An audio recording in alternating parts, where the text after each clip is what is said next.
My parents told my 18-year-old daughter they needed her college fund for an urgent surgery. She gave them everything. Then they gifted $37,000 to my niece. I didn't shout.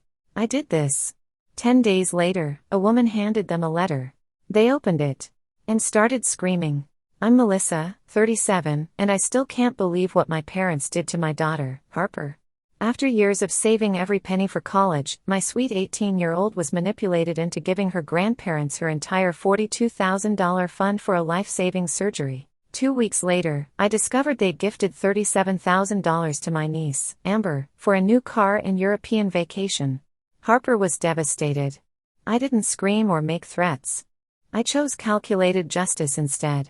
Before I continue this story, let me know where you're watching from in the comments. And don't forget to like and subscribe if you believe family should never exploit trust. Growing up with Richard and Eleanor Wilson wasn't easy. From an early age, I understood the unspoken hierarchy in our home. My sister Diana was the golden child, beautiful, compliant, and willing to follow our parents' carefully constructed life plan. I was the rebel, the questioner, the one who needed to get her act together. Not that I was a troublemaker by any standard measure. I simply had my own opinions, which my parents interpreted as defiance. When I met Jason in college, it felt like finally finding someone who valued my voice. We married young, too young, looking back, and had Harper when I was just 19. My parents made their disappointment clear, suggesting I had ruined my potential. Diana, meanwhile, was completing her business degree and dating Mark, a man my parents adored from a good family. Jason and I struggled from the beginning.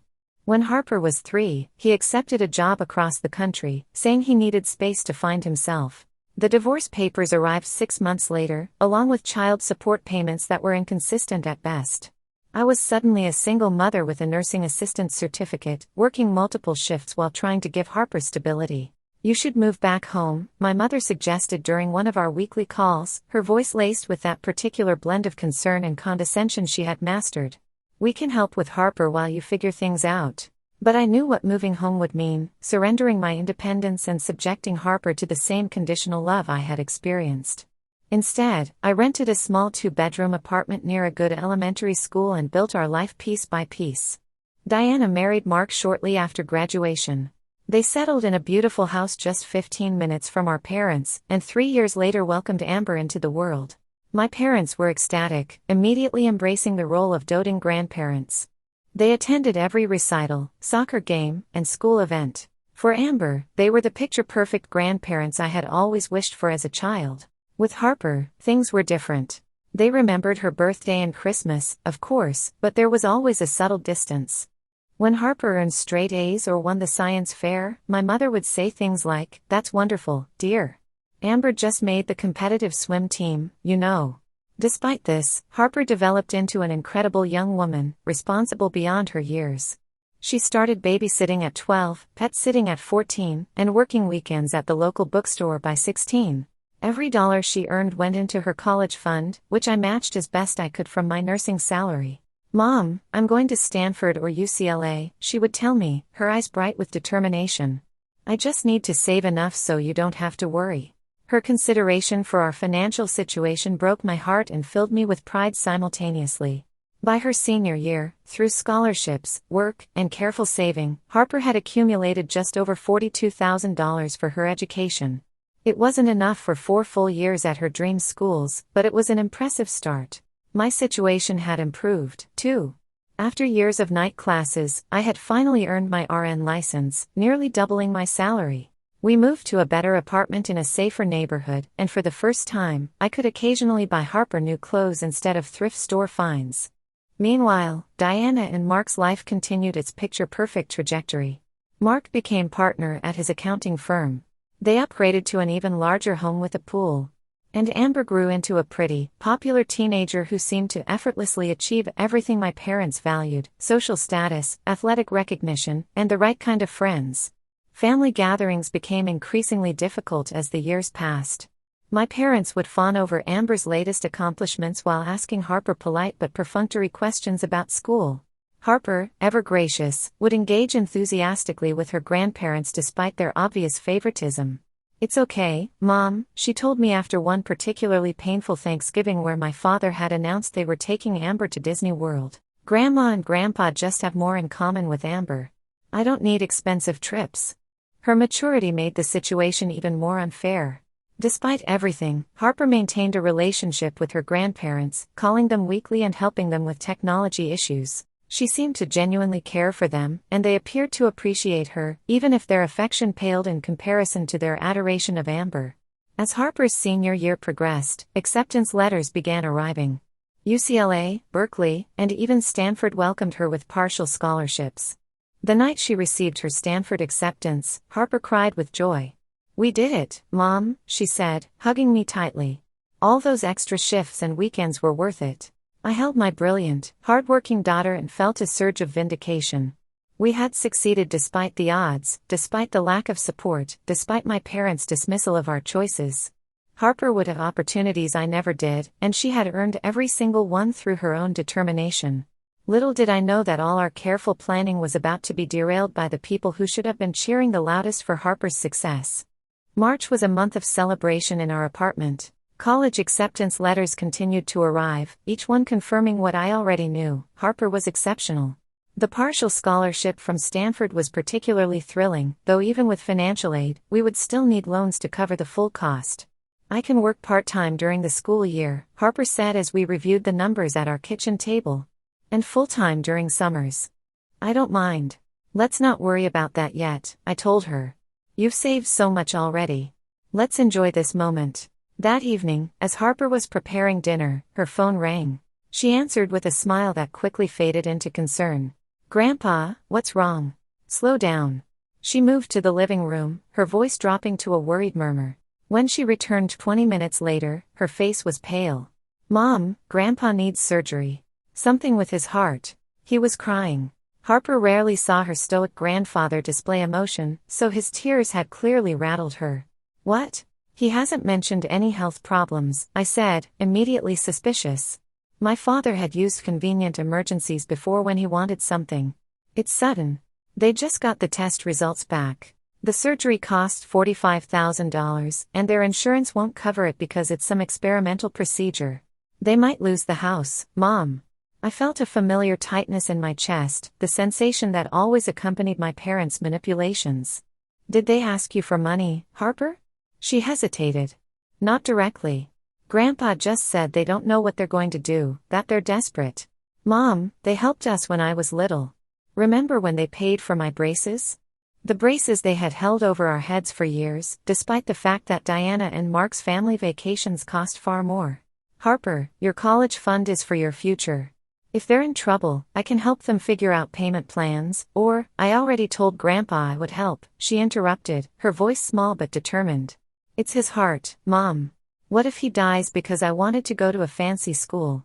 I can take out loans or go to community college for 2 years. People do it all the time." I wanted to call my father immediately and demand to know what kind of person manipulates their teenage granddaughter. But I also recognized that Harper was 18, legally an adult, and this was her money. More importantly, this was a defining moment in her relationship with her grandparents. If I intervened too forcefully, I risked becoming the villain in their narrative. "Let me talk to them first," I suggested. "Maybe we can split the cost, or, they need the money this week for the pre-surgical appointment," Harper said. Grandpa said any delay could be dangerous. The convenient urgency was another red flag, but Harper was already making the bank transfer arrangements on her laptop. She had worked so hard for this money, had sacrificed normal teenage experiences to save it, and now she was giving it away based on a tearful phone call. The next day, we drove to my parents' house with a cashier's check. My mother answered the door in her gardening clothes, looking perfectly healthy and untroubled. When she saw us, her expression shifted to something appropriately somber. "Oh, Harper, you angel," she said, embracing my daughter while shooting me a look I couldn't quite interpret. "Your grandfather is resting, but this will mean everything to him." I scanned the living room for any signs of medical documents or distress, but saw only the usual immaculate space. "Which hospital is doing the procedure?" I asked casually. My mother waved dismissively. "That specialist group near the university. Richard has all the details." When my father emerged from his study, he moved with the same vigor he always had. No signs of a man facing a life-threatening heart condition. He became appropriately emotional when Harper handed him the check, promising to pay her back as soon as possible.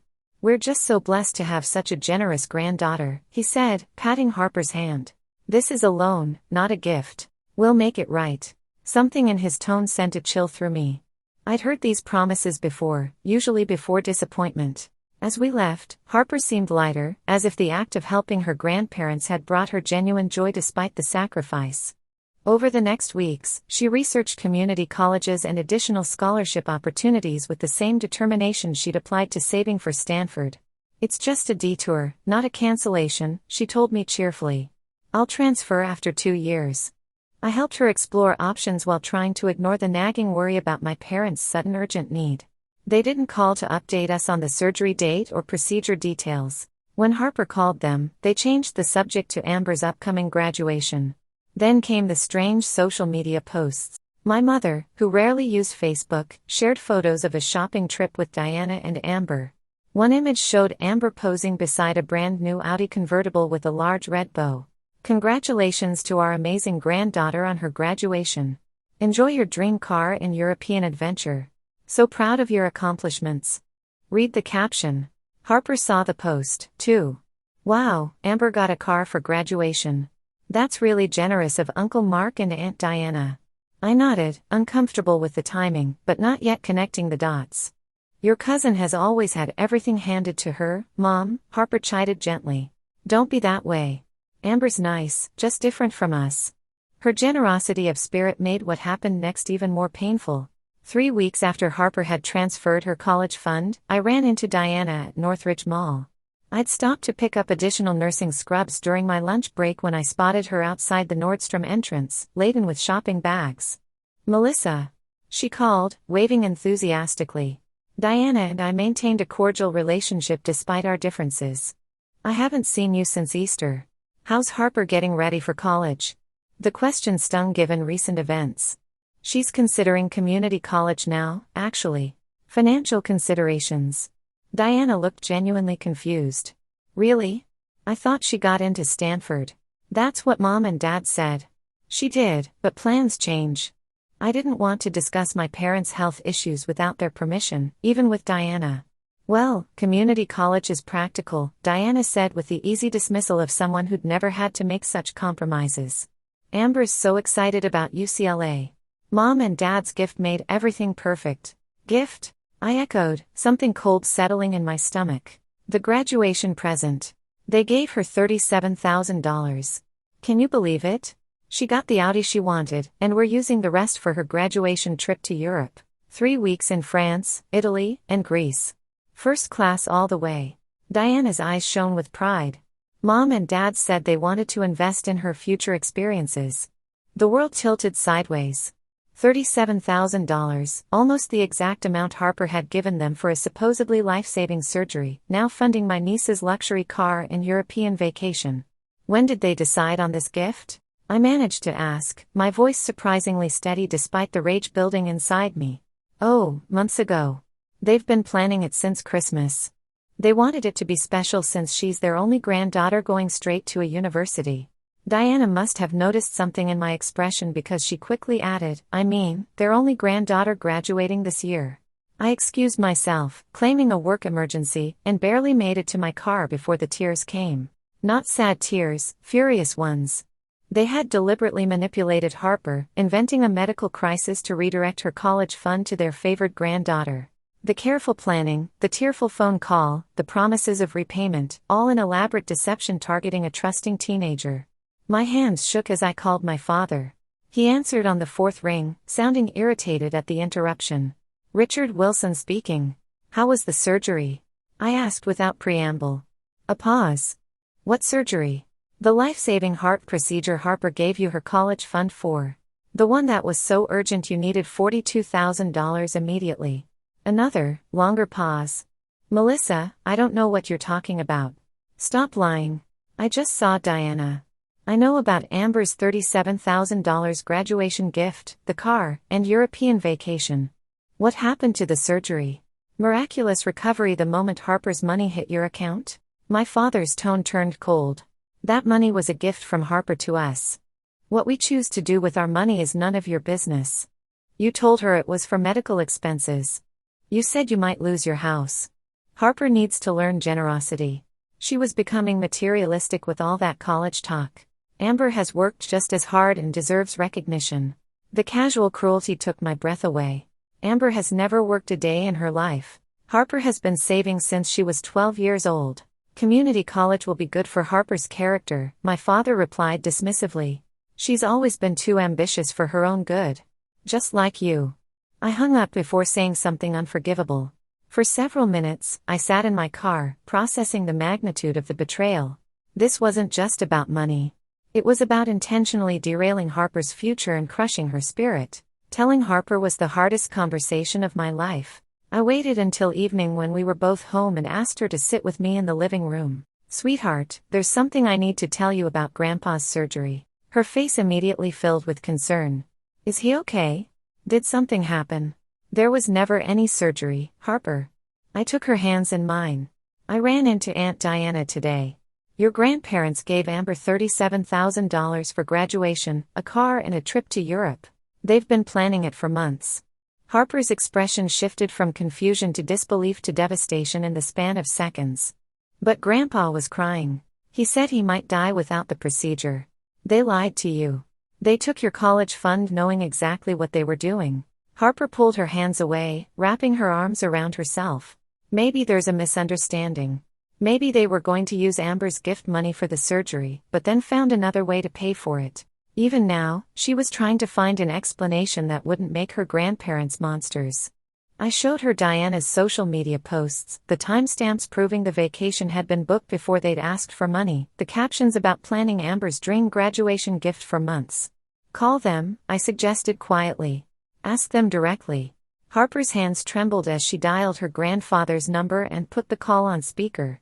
When he answered, she asked simply, Grandpa, how are you feeling after the surgery? The long silence that followed was damning. Finally, my father cleared his throat. Harper, you need to understand that adults sometimes make complicated decisions for the greater good.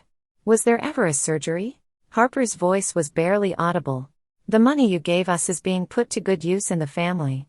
Amber has worked hard, and Harper ended the call, set down her phone with unnatural precision, and walked silently to her bedroom. I found her there minutes later, staring blankly at her Stanford acceptance letter. For years, she whispered. Years of double shifts and no social life. I didn't go to prom because I picked up an extra babysitting job that night. I haven't bought new clothes in 2 years. All for nothing. I sat beside her, pulling her into my arms as she finally broke down. Harper cried until she had no tears left, her body shaking with 4 years of deferred teenage experiences and crushed dreams. That night, I heard her through the wall at 2 a.m., 3 a.m., 4 a.m. restless and awake. The next morning, her eyes were swollen, but her expression had hardened into something I'd never seen before. I want to call them, she announced over breakfast. I want to hear them explain it to me. I nodded, respecting her need for closure. Harper made the call from our kitchen table, her spine straight and voice remarkably steady as she asked her grandparents to explain their actions. You've always been taken care of, my mother said dismissively. Amber needed this opportunity more than you needed an overpriced education. I earned that money myself, Harper countered. Every dollar. And now you've learned an important lesson about priorities, my father interjected. Family comes first, not selfish ambitions. When Harper hung up, she looked at me with clear eyes. They don't see anything wrong with what they did. They really believe Amber deserves my money more than I do. In that moment, I saw my daughter's innocence die, her belief that family meant unconditional love and support. What replaced it was a painful wisdom no 18-year-old should have to acquire. A week after our discovery, my mother called to inform us that they were hosting a graduation dinner for Amber and the whole family should attend. The implied command was clear, we were expected to show up and pretend nothing had happened. We're not going, I told Harper immediately after hanging up. Actually, I think we should, she replied, surprising me. I want to see them face to face. I need that. I recognized the determination in her expression, the same look she'd had when tackling difficult exams or working extra hours. This was something she needed for closure, so I reluctantly agreed. The evening of Amber's celebration, we arrived at my parents' house precisely on time. Diana, Mark, and Amber were already there, along with my parents' closest friends, the Johnsons and the Garcias. The dining room gleamed with my mother's best china and crystal, a spread of expensive foods decorating the table. "There she is, the graduate," my mother exclaimed as Amber entered from the kitchen, pointedly ignoring our arrival.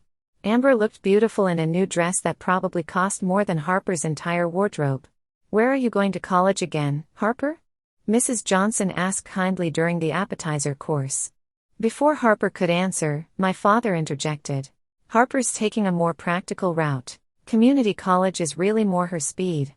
Harper's knuckles whitened around her water glass, but her voice remained steady. "Actually, I was accepted to Stanford with a partial scholarship, but, sensibly reconsidered," my mother added with a thin smile. "Not everyone needs an expensive education to be content." Throughout dinner, my parents showcased large photos of Amber's new Audi and itinerary for her European tour. Diana beamed with pride while Mark occasionally shot uncomfortable glances in our direction. 3 weeks in Europe's finest hotels, my father announced. "Nothing but the best for our graduate. First-class flights, private tours of the Louvre." "That sounds expensive," Mrs. Garcia commented. "Worth every penny," my mother replied. "An investment in Amber's future. These are the experiences that shape successful young people." Harper excused herself to use the bathroom. When she didn't return after 10 minutes, I found her in the guest bedroom, sitting perfectly still on the edge of the bed. "I can't do this," she whispered. "They're flaunting it, Mom. My future paid for her vacation." I took her hand. "We can leave right now." She nodded, wiping away a single tear. We returned to the dining room where dessert was being served, an elaborate cake decorated with "Congratulations Amber" and UCLA bound in purple icing. "We need to head out," I announced, helping Harper with her jacket before cake. "That's rude," my mother chided. "Speaking of rude," I replied, unable to contain myself any longer, "I think stealing your granddaughter's college fund through deliberate deception qualifies." The room went silent. The Johnsons and Garcias exchanged confused glances. "Melissa, this is hardly the time or place," my father warned. "When would be a good time to discuss how you invented a fake heart surgery to trick Harper out of her life savings?" I asked, my voice dangerously calm. "Should we schedule that conversation for after Amber returns from spending Harper's money in Paris?" Diana gasped. "Dad said that money was a gift from Harper." "It wasn't a gift," Harper said, finding her voice. "They told me Grandpa needed emergency heart surgery or he might die. They said they might lose their house." I believed them. The Garcias looked horrified. Mr. Johnson, who I remembered was on the church board with my father, frowned deeply. "Richard, is this true?" he asked.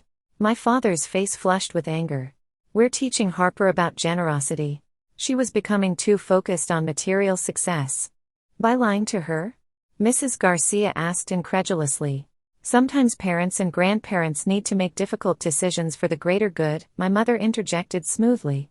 "Harper will be fine. She can work her way up like Melissa did." "You mean struggle unnecessarily for years because her own family sabotaged her?" I countered. Amber, who had been uncharacteristically quiet, suddenly spoke. "Wait, you told Harper you needed money for surgery? That's why she gave you her college fund?" My mother patted Amber's hand. "Don't worry about it, dear. Harper needed to learn that life isn't always fair.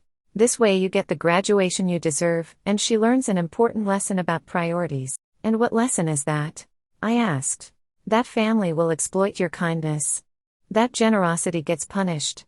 That her dreams matter less than Amber's vacation photos?" "You're being dramatic," my father dismissed. "Harper can still go to college. Just not her first choice. Sometimes we need to sacrifice for family." "Like you're sacrificing?" Harper asked quietly. "What exactly are you giving up in this scenario, Grandpa?" "We've supported this family for years," he blustered. "Your braces, Christmas gifts, I worked for that money," Harper interrupted, her voice stronger now. "Every weekend in summer since I was 12 years old. I gave it to you because I thought you might die. And you took it knowing exactly what it meant to me." My mother's expression hardened. "You're being selfish, Harper. Amber has worked just as hard." "At what?" I interjected. "What job has Amber ever had?" Amber herself looked increasingly uncomfortable. "I didn't know, Aunt Melissa. I swear I didn't know the money was Harper's." Of course it wasn't Harper's money anymore, my father stated firmly. She gave it to us, and we chose to invest it in Amber's future. The discussion is closed. Harper took a deep breath and looked directly at her grandparents. You're right about one thing. This discussion is closed. So is our relationship. I hope Amber enjoys Europe. She turned and walked out of the dining room with more dignity than most adults could muster. I followed, pausing only to address the stunned room one last time. You didn't just steal money. You stole her trust and her opportunity. That's something no amount of money can repay. In the car, Harper broke down again, sobs racking her body. They're not even sorry, Mom. They genuinely believe they did nothing wrong. I held my daughter as she cried, making her a silent promise. This wasn't over. Richard and Eleanor Wilson had finally gone too far, and I would make sure they faced consequences for the first time in their privileged lives. The morning after Amber's graduation dinner, Harper slept late, exhaustion from emotional trauma finally catching up with her. I used the quiet hours to begin formulating a plan, starting with research. By the time Harper emerged from her room, I had compiled a list of local attorneys specializing in elder financial abuse cases. Though this situation was somewhat reversed, the older generation taking advantage of the younger, the legal principles might still apply. What are you doing? Harper asked, pouring herself coffee. Looking into our options, I replied, showing her my notes. What they did was illegal, Harper. It was fraud and financial exploitation. Harper examined the papers silently. I don't know if I want to sue my grandparents. I understand that, I assured her. But we should at least know what our options are. Would you be willing to talk to a lawyer? Just a consultation. She nodded slowly. Okay. Just to know where we stand. 2 days later, we sat in the office of Grace Taylor, an attorney recommended by one of the doctors I worked with. Grace listened attentively as Harper explained the situation, the fake medical emergency, the transfer of funds, the subsequent discovery of the deception. This is a clear case of fraud, Grace confirmed when Harper finished. They knowingly misrepresented facts to induce you to give them money. The fact that their family actually makes it worse from a legal perspective. What are our options? I asked. We can send a formal demand letter requesting return of the full amount plus interest. If they refuse, we can file a civil lawsuit. Given the clear deception involved, I believe we'd have a strong case. Would it go to court? Harper asked, looking worried. It could, but most cases like this settle before trial, Grace explained. No one wants their reputation damaged by public proceedings, especially if your grandparents have standing in the community. We left with a tentative plan.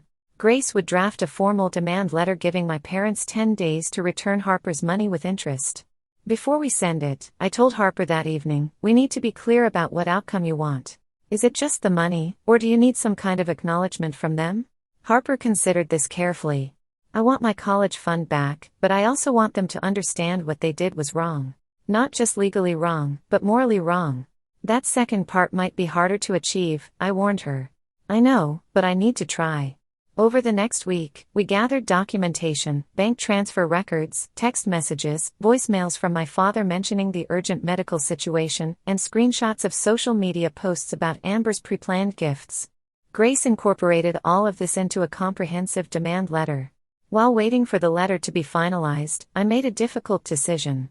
I began quietly reaching out to people in my parents' social circle, church members, longtime friends, and neighbors. I didn't broadcast the situation, but when people asked about Harper's college plans, I told the truth. Unfortunately, Harper had to give up her Stanford acceptance. My parents convinced her to give them her college fund for emergency heart surgery, but then used the money to buy Amber a car and European vacation instead. The reactions were universally shocked. Mr. Johnson from the church board called me directly. Melissa, I've known your parents for 20 years. Are you certain about these allegations? Ask them yourself, I suggested. Ask about Harper's college fund and where the money for Amber's gifts came from. Similar conversations happened throughout their community. I wasn't trying to create a smear campaign, I was simply stating facts and letting others draw their own conclusions. One unexpected ally emerged. Stephanie Collins, my mother's bridge partner for over a decade, called me after hearing about the situation from another church member. Your mother did something similar to my nephew years ago, Stephanie revealed. Borrowed money for a supposed medical treatment for your father, then bought a timeshare in Florida. We never said anything because we were embarrassed. Stephanie agreed to provide a written statement about the previous incident, strengthening our case about a pattern of behavior. When Grace's letter was ready, Harper read it carefully before signing. The demands were straightforward: return of the $42,000 plus 10% interest within 10 days, or face legal action and potential criminal charges for fraud. "Are you sure about this?" I asked as she handed back the signed document. "Yes," Harper said firmly. "Even if they never acknowledge what they did was wrong, at least they won't get away with it." The letter was delivered by courier the following day. My mother called within hours, her voice shrill with indignation. "How dare you threaten legal action against your own parents after everything we've done for you and Harper? This isn't a threat, Mom. It's a consequence. You committed fraud. We did no such thing. Harper gave us that money freely. Under false pretenses. You lied about needing surgery. We never specifically said the money was for surgery," my mother argued, attempting to rewrite history. "Harper assumed that. We have the voicemails, Mom. Dad explicitly said he needed the money for a life-saving procedure." There was a brief silence before my mother switched tactics. "You've always been jealous of your sister. This is just another attempt to create family drama because you can't stand to see Amber succeed. Return the money and this ends quietly," I replied, refusing to engage with her manipulation. "Otherwise, we proceed with legal action and everyone in your community will know exactly what you did." "You wouldn't dare." 10 days, Mom. That's how long you have to make this right." After hanging up, I received a barrage of angry calls and texts from Diana, accusing me of trying to ruin Amber's graduation celebration and threatening to cut me off from the family permanently.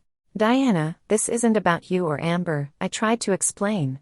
"This is about Mom and Dad manipulating Harper. They were trying to help Amber. Family helps family. Harper is family, too. They stole her future. You're being dramatic. Harper can still go to community college." The circular conversations were exhausting. No one on that side of the family seemed capable of acknowledging the fundamental wrong that had been committed. Meanwhile, Harper struggled with anxiety as we waited. "What if they don't pay? What if we have to go to court?" she worried. "Then we go to court," I assured her. "But remember what Grace said. They probably won't want this to become public." The waiting was difficult. Harper jumped every time her phone rang, hoping for an apology that never came. Instead, my parents attempted counter-manipulation, having family friends call to pressure Harper into withdrawing the demand. "Your grandparents are devastated," reported Mrs. Garcia, who had been at the dinner. "They never meant to hurt you." "Then they can return my college fund," Harper replied simply. As the deadline approached, my friend Rachel became our rock, bringing dinner when we were too emotionally exhausted to cook and offering Harper encouragement. "Whatever happens, you've stood up for yourself," she reminded Harper. "That takes tremendous courage." The night before the deadline, Harper couldn't sleep. I found her in the kitchen at 3 a.m., making tea with shaking hands. "What if this tears the family apart forever?" she asked quietly. I sat beside her, choosing my words carefully. "Sweetheart, they already did that when they betrayed your trust. All we're doing is refusing to pretend it didn't happen." She nodded slowly. "I know. I just never thought it would come to this." Neither had I, but as I held my daughter's hand across our small kitchen table, I knew we were doing the right thing, not just for Harper's college fund, but for her sense of self-worth and justice. On the morning of the deadline, a courier arrived at our apartment. Harper and I exchanged nervous glances as I signed for the envelope, which felt too thin to contain a check. Inside was a single sheet of paper, a letter from my father's personal attorney, Franklin Reed. "My clients, Richard and Eleanor Wilson, categorically deny all allegations of fraud or misrepresentation. The funds in question were gifted voluntarily by Harper Wilson with no conditions attached. However, to avoid unnecessary family conflict and potential legal expenses, the Wilsons are willing to consider a partial repayment of $15,000 to be paid in monthly installments over 5 years, contingent upon the signing of a non-disclosure agreement and waiver of all further claims." Harper's face fell as I read the letter aloud. "They're still not admitting they did anything wrong, and they're offering less than half of what they took," I added, anger rising. "With ridiculous conditions attached." I immediately called Grace, who was unsurprised by the response. "This is fairly typical. They're testing your resolve, seeing if you'll accept a lesser amount to avoid conflict. What do we do now?" "We proceed as planned. I'll file the lawsuit this afternoon and arrange for them to be served tomorrow. True to her word, Grace prepared the necessary documents. The following day, my parents were served with papers at their home by a professional process server, a woman named Vanessa, who later described my mother's face as absolutely priceless when she realized what the documents were. The phone calls began almost immediately. First my father, blustering about ungrateful children and frivolous lawsuits. Then my mother, switching between tears and threats with practiced ease. Diana called next, screaming that I was destroying the family. Through it all, Harper remained surprisingly calm. They still don't get it, do they? She observed after I hung up on Diana. They really believe they had the right to take my money. People like my parents rarely believe rules apply to them, I explained. They're used to getting their way. The next development came from an unexpected source. 3 days after the lawsuit was filed, Amber showed up at our apartment unannounced, looking uncomfortable and clutching her designer purse. "Can I talk to Harper?" she asked when I opened the door. "Privately." I glanced at Harper, who nodded her consent. "I'll be in my bedroom if you need me," I told her, giving the girls space, but leaving the door open so I could intervene if necessary. From what Harper told me later, the conversation was illuminating. Amber had only recently learned the full extent of the deception. "I knew they were giving me money for graduation," she admitted to Harper, "but they told me it was from their retirement fund because they wanted to invest in my future. I had no idea it was your college savings." "Would it have mattered if you knew?" Harper asked. Amber looked down. "I'd like to think so. I'm not a bad person, Harper. Spoiled maybe, but I wouldn't deliberately take your future away." According to Harper, Amber seemed genuinely distressed. "The car and trip feel tainted now. Mom and Dad are furious about the lawsuit. They keep saying Grandma and Grandpa were just being generous to me, and you're being selfish." "Do you believe that?" Harper had asked. "I don't know what to believe anymore," Amber replied. "But I do know that if someone lied to get money from me, I'd be upset, too." Before leaving, Amber hugged Harper awkwardly. "I'm sorry this happened. I really am." The visit left Harper thoughtful. "She's a product of her environment, just like we are," she observed. "The difference is we had to learn self-reliance while she learned entitlement." A week after serving the lawsuit, we received another communication. This time, a request for a private meeting from my father. He suggested neutral territory, the office of family friend and mediator, Thomas Walker. Grace advised caution, but thought the meeting might be productive. "Take me with you," she suggested. "Let's hear what they have to say." The meeting was set for the following Saturday. Harper decided to attend, wanting to face her grandparents directly. We arrived at Thomas's office to find my parents already seated, looking grim. My father's lawyer, Franklin Reed, sat beside them. Diana and Mark were conspicuously absent. "Thank you for agreeing to this discussion," Thomas began formally. "I hope we can resolve this situation amicably." My father cleared his throat. "This lawsuit is unnecessary and hurtful. We're family. Families don't sue each other. Families also don't defraud each other," Grace countered smoothly. "Your honors student granddaughter worked for years to save for college. You invented a medical emergency to take that money, then spent it on luxury items for another grandchild. Those are the facts. Harper gave us that money voluntarily," my mother insisted. "Under false pretenses," I interjected. "That's the definition of fraud." "We always intended to help Harper with college eventually," my father claimed. "Just not that overpriced California school." Harper, who had been silent until now, finally spoke. When were you planning to help me?" "After I gave up on my dreams? After I settled for less than I earned?" My parents exchanged glances, clearly unprepared for direct questioning from Harper. "Your aunt and uncle couldn't afford the gifts Amber deserved," my mother explained as if this justified everything. "We were balancing the needs of the family." "By stealing from me?" Harper asked. "How is that balance?"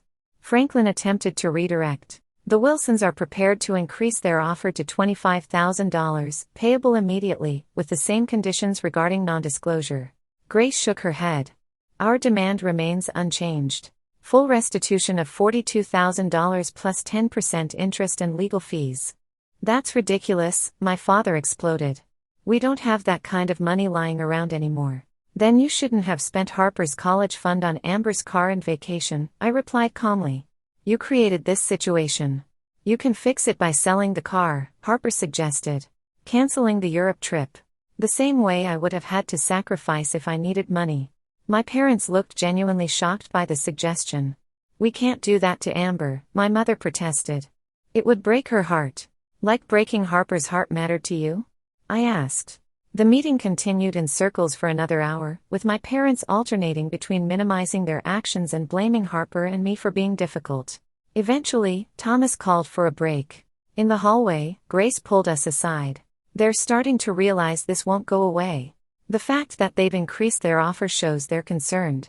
Should we consider it? Harper asked, looking tired. That's entirely your decision, Grace replied. But remember, if we go to court, this becomes public record. From what I've seen of your grandparents, their reputation in the community matters greatly to them. Harper thought for a moment.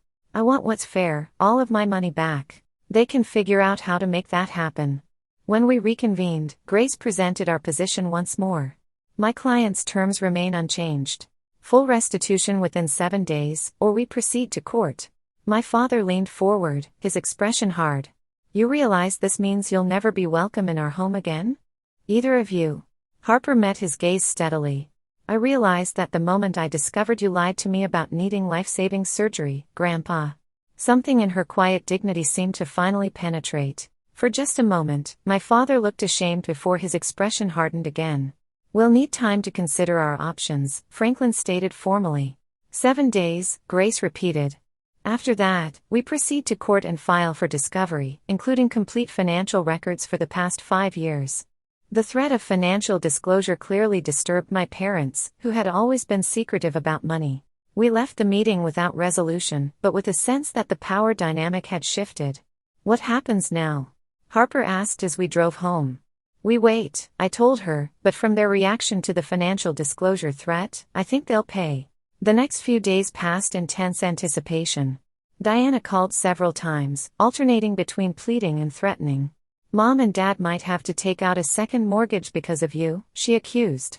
Are you happy now? They chose to spend Harper's money on Amber's luxuries, I reminded her. Those were their decisions, not ours. On the 6th day, Thomas called. The Wilsons have agreed to pay the full amount plus interest, he informed us.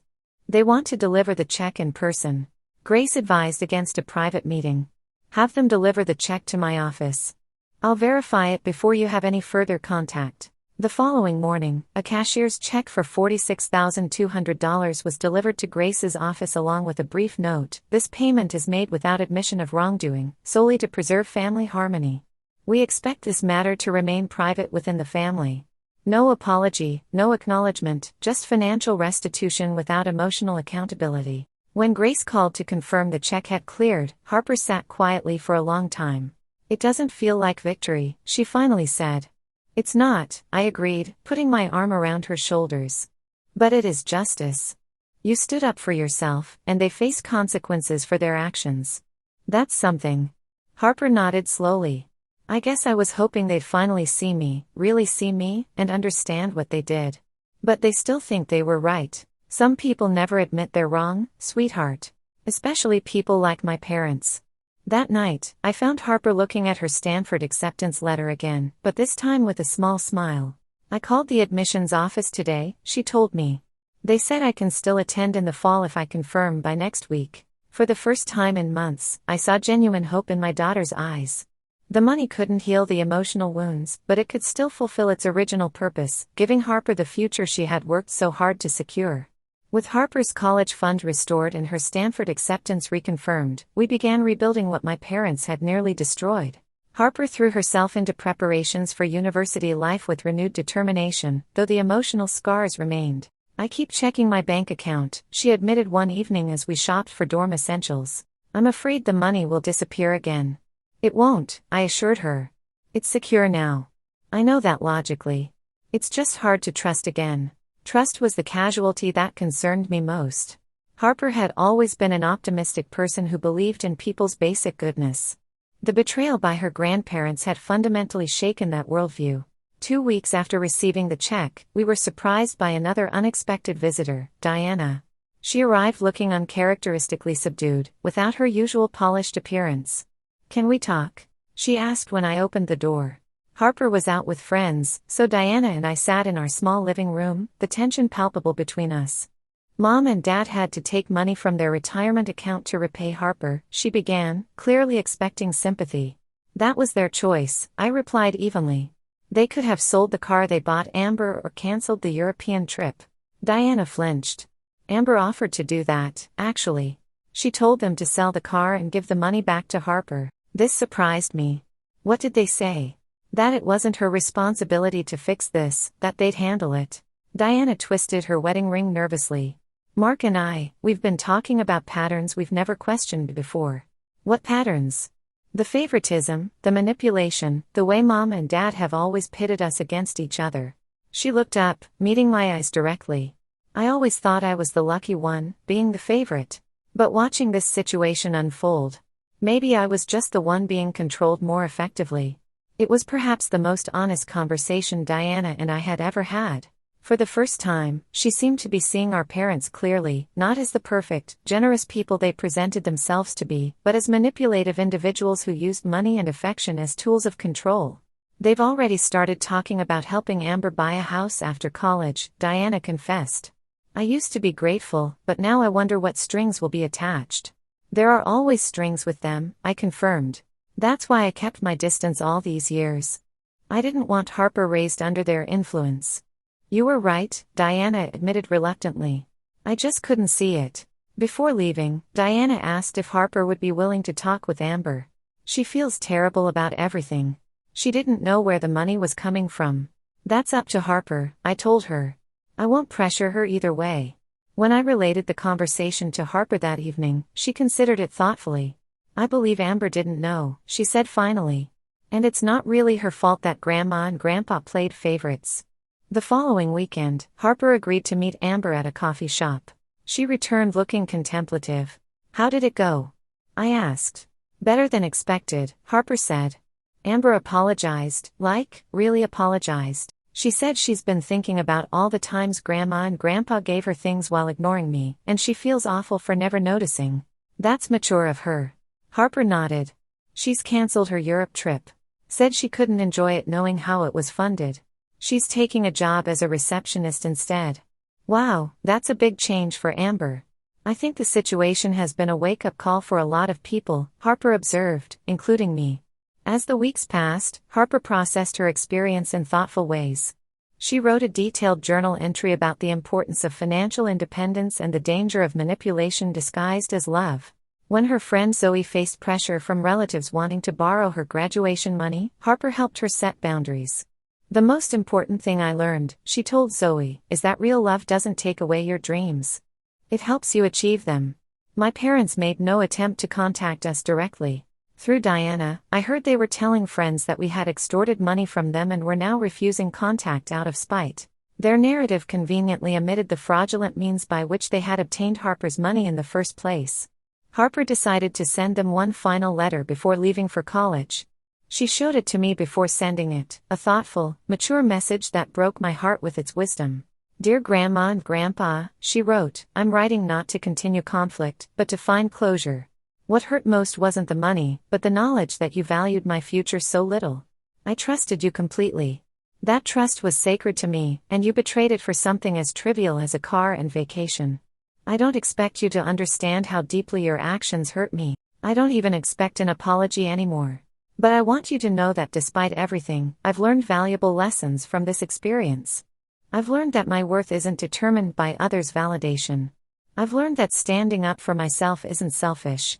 Most importantly, I've learned that forgiveness doesn't require forgetting or continued vulnerability. I forgive you, not for your benefit, but for mine. I won't carry anger or resentment to Stanford with me. However, forgiveness doesn't mean I trust you again or want to resume our previous relationship. Some bridges, once burned, cannot be rebuilt.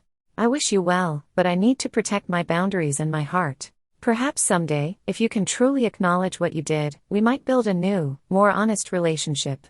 Until then, I need to focus on my future, the future I worked for and fought to preserve. She signed it simply, Harper, and mailed it the next day. No response ever came. August arrived quickly, bringing the day we would drive to Stanford. As we packed the car with Harper's belongings, I felt overwhelming pride in my daughter's resilience. She had faced betrayal by people who should have protected her, fought for justice against significant opposition, and emerged stronger. "Are you ready?" I asked as we prepared to leave our apartment. Harper looked around at the home we had shared, her expression thoughtful. "I think so. Not just for college, but for whatever comes next." "I'm so proud of you, Harper. Not just for getting into Stanford, but for how you handled everything these past months. You showed incredible strength and dignity." "I had a good example," she replied, hugging me tightly. "You never let anyone determine your worth, Mom. You taught me to stand up for myself by showing me how it's done." As we drove across state lines toward California, Harper was quiet for a long time before saying, "I've been thinking about what I learned from all this." "What's that?" "That family isn't just about blood. It's about who stands by you when it matters. Who sees your value and respects your dreams." She looked at me with a smile. "By that definition, you're my only real family, and that's enough." It wasn't the happy ending I had once imagined for Harper's relationship with her grandparents. There was no tearful reconciliation, no profound realization on my parents' part about the harm they had caused. But there was something perhaps more valuable, Harper's understanding of her own worth and her right to be treated with respect. 3 months into her first semester, Harper called with excitement about her classes and new friends. "I had dinner with Amber last weekend," she mentioned casually. "She drove down to visit." "How was that?" "Good, actually. She's different now, working part-time, paying for her own things. She said Diana and Mark have started setting more boundaries with Grandma and Grandpa, too." Perhaps that was the most unexpected outcome of all, the ripple effect of Harper's stand for justice, slowly transforming dynamics throughout the family. Today, Harper is thriving at Stanford, majoring in psychology with plans to become a counselor specializing in family trauma. "I want to help other people recognize manipulation and set healthy boundaries," she tells me. "Sometimes the most loving thing you can do is stand firm against those who would diminish you." As for my parents, they continue their lives much as before, though their social circle has notably contracted since the truth about their actions emerged. Diana tells me they rarely mention Harper or me, as if erasing us helps them avoid confronting their behavior. The path to healing isn't always the one we expect. Sometimes it doesn't involve reconciliation, but rather the courage to walk away from toxic relationships, even when those relationships are with family. Harper's journey taught both of us that sometimes love means letting go, and that our worth isn't determined by those who can't see our value. If you're facing a similar situation with family members who manipulate, exploit, or disrespect your boundaries, remember Harper's hard-won wisdom: true love lifts you up. It doesn't tear you down. You deserve people in your life who celebrate your dreams rather than sabotage them. Have you ever had to set difficult boundaries with family members? How did you handle it? Share your experiences in the comments below. And if this story resonated with you, please like, subscribe, and share it with someone who might need to hear that standing up for yourself isn't selfish, it's essential. Thank you for listening to our journey, and may you find the strength to protect your own worth just as Harper did.